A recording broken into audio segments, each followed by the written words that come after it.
Hello, this is Billy Gwaltney. Welcome to the Cover Your Assets podcast. I'm your host and happy to be with you today. Today's topic, we're going to talk about the two types of disability policies. As a disability broker working with physicians across the country, if you're starting out your research and looking into the different options, one of the common questions that comes up is, how does it work? Is there more than one type of policy? And there are two. The first one is what's called a group long-term disability policy, and the second one is a private individual policy.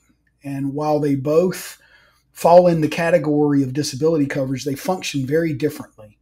And we'll start with the group long-term disability policy, or LTD policy for short.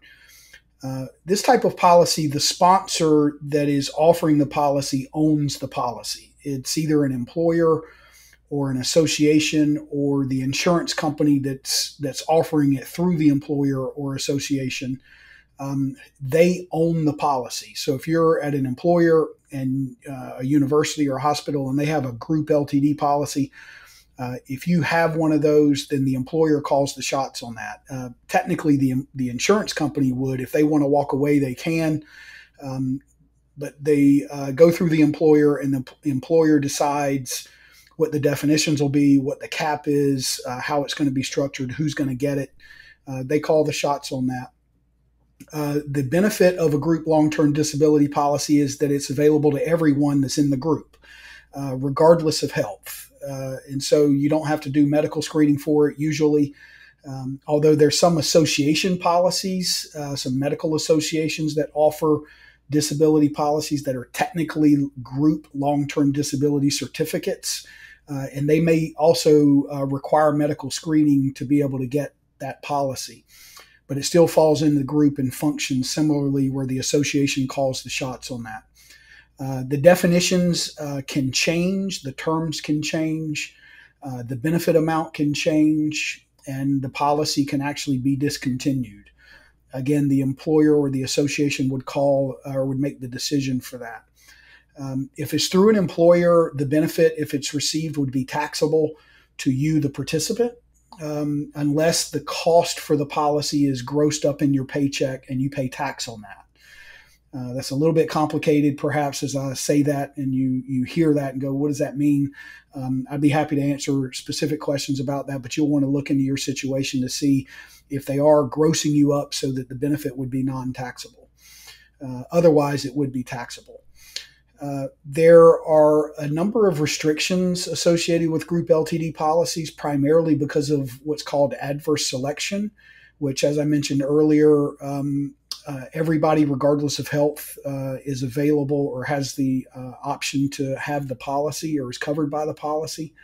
And that can be a good thing, at least on the surface. The downside to that is that insurance companies do everything they can to avoid adverse selection, which means having to cover everybody with the same policy. And in order to do that, what they do to offset the risk is water down the definitions.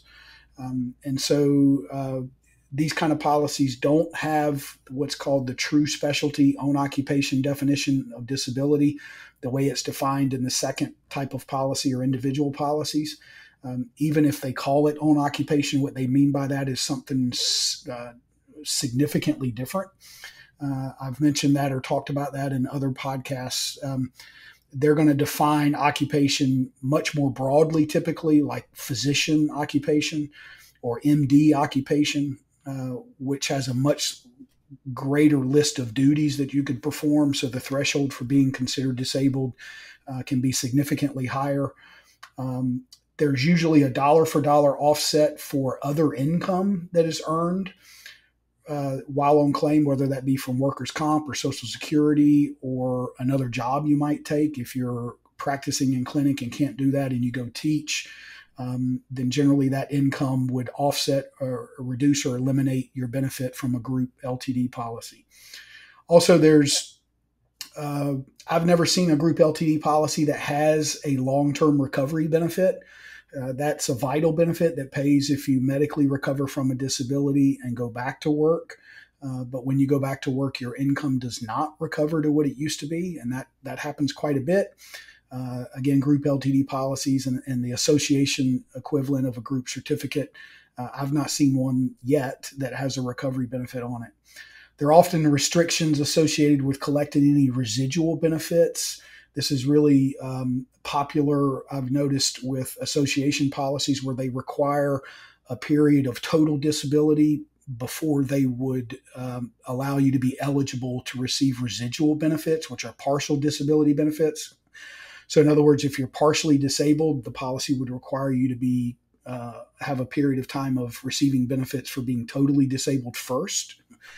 And that's considered to be an out clause because it's very possible for someone to be partially disabled without ever having been totally disabled prior to that. So there are a number of horror stories associated with group LTD policies. Again, they're good because from the standpoint of if someone it has a significant medical history, there's no medical screening required for that. It is generally more catastrophic in nature in terms of what it's required to trigger a benefit. There are some stories. I'm coming out with a book in 2023 that will share some of the stories associated with group LTD policies and people that have had to repay benefits after they received it because of an audit that the insurance company did. People that thought they were going to receive benefits and never got anything. It's more complicated. The second type of policy is the one that I broker with clients, and the one that is important to consider having. What's called a private individual policy. If it's structured correctly, it would contain much stronger definitions. The first important part is that you, the insured, own it, and so it can't be taken away from you. Again, if it's structured properly, it would be non-cancelable and guaranteed renewable, or at least guaranteed renewable, which means that the insurance company could not change the definitions and they could not cancel the policy. And so as long as you pay the premium, you own it. It goes with you wherever you go. You make the decisions. You can walk away at any time, but the insurance company cannot. Again, if structured correctly, it would contain the true specialty on occupation definition of disability, which means if you can't do the specific duties you were doing prior to being disabled, then you're totally disabled for a policy benefit standpoint. And then you could go work in a different occupation like teach or consult and make an unlimited income from doing that, and it would not impact your disability benefit. There's would be no offset for other income earned. It also would include or should include what's called an enhanced residual or enhanced partial disability benefit that would pay for partial disabilities without requiring being totally disabled first. And it would also include a long-term recovery benefit that, again, pays if you return to work after being disabled, but your income still suffers. There usually is medical screening, or at least some type of medical screening required for this coverage up front. Often they waive the insurance physical, but they do ask medical questions and can do a script check, and you sign a HIPAA. So it is something that does require you to be healthy-ish typically to get it. I've done other podcasts on the medical underwriting aspect of these kinds of policies, so check that out, and happy to answer more questions related to that if you have them. But this would be the private individual policy is the one that you would want to focus on to get while you're in training, to keep with you throughout your career. If it's structured properly, it would also include what's called a future insurability option or a benefit increase rider that allows you to increase coverage as your career expands in order for your coverage to keep pace with where your income is. That's important because if it's done correctly, the definitions would be locked in. So when you go to increase, you know you're going to get the same comprehensive definitions. The rate structure would be guaranteed, so you know you're going to get the trainee discount, and there's no additional medical screening required at that time. So that's going to be ideally would be the foundation of your financial plan, of your insurance, your disability coverage. And then if an employer offers you a group LTD, the first type we talked about, you take it and it's kind of icing on the cake. If there is a significant or catastrophic type disability, then that would hopefully be there, but you're not relying on the group policy as your primary means of paying bills if you're disabled. That would likely get painful pretty quick. So hope you found this helpful. Would be happy to answer additional questions or specific questions related to your situation. If you have those, feel free to text me anytime to arrange a call. My number is 704-270-2376. Again, that's 704-270-2376, and we'll be happy to help. Until we meet again, this is Billy Gwaltney. Thank you, as always, for your time.